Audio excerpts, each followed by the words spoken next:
Там было много молодых людей, очень горячих. Говорили, ну мы пробьем тогда боем, с боем. Я говорю, вы что, ребята, с каким боем пройдете? У вас в руках даже палок нету, они там с автоматами. Там будет вообще кровавое месиво.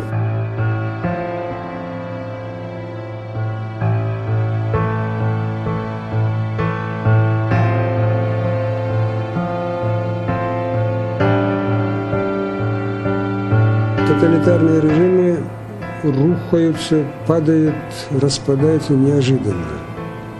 Ну, вспомните, Советский Союз до последнего дня вел себя так, как будто бы еще века собирается пролить. В один прекрасный день сказали, уже нет Советского Союза. То же самое, я думаю, произойдет с Российской Федерацией.